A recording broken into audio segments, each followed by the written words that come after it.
এই সালমা, ডিশলাইটা দে তো। ডিশলাই নাই, কাল রাতে ফিরফির করে পানি হয়েছিল না, ভিজে গেছে। আমি তো সকালবেলা আঁকা ধরে থেকে পাইনি, লোকের বাড়ি থেকে আগুন চেয়ে এলে সে আঁকা ধরেছি। ডিশলাইটা ঘরে তুলে দিতে পারিসনি?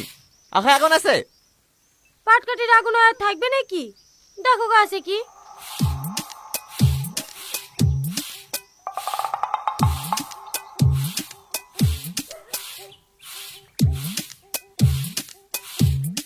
শালের বাড়িতে একটু আগুনও পাওয়া যায় না। কি গো, কোথায় যাচ্ছ? বিড়িটা ধইলে আসি। এই খাসির আমার বিড়ি না হলে পায়খানায় যাওয়া হয় না। বিড়িতে যে কি আছে।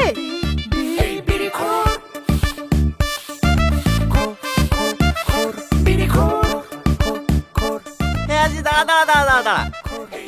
এত সকাল সকাল ভাবে গেলে কোথায় যাচ্ছি? রাতে বলে শাশুড়ি মাথা ঘুরে পড়ে গেছিল, তা দেখতে যাচ্ছি। ও ওগো চলো, দেরি হয়ে যাচ্ছে। হ্যাঁ যাচ্ছে।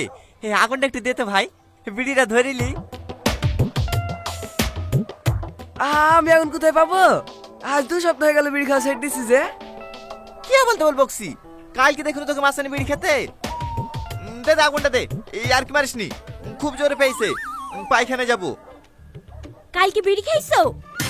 আরে না না, মিথ্যে কথা বলছে। কবে ছেড়ে দিছি বিড়ি খাওয়া।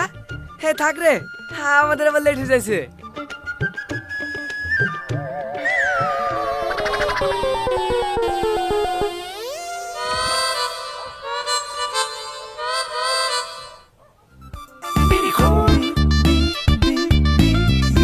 ও ভাবি, একটা ডিশলাই দাও তো। ডিশলাই তো ফুরে গেছে গো। একটু বসো, তোমার ভাই বাজারে গেছে, আসলো বলি।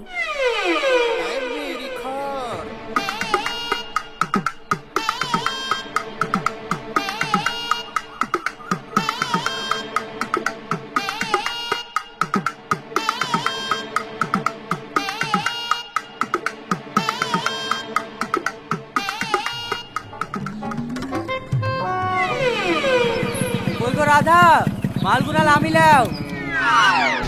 দাও দাও ভাই, এই একটা ডিশলাই দাও। দাঁড়া দিছি, মালগুলা নামিলি। ও মাল তুমি পরে নামাইও, তাতে ডিশলাইটা দাও। সকাল থেকে বাথরুমে বসতে পাইনি, আমার আবার বিড়ি না টানলে ক্লিয়ার হয় না। হো, দাঁড়া দাঁড়া, তোকে আগে দিছি।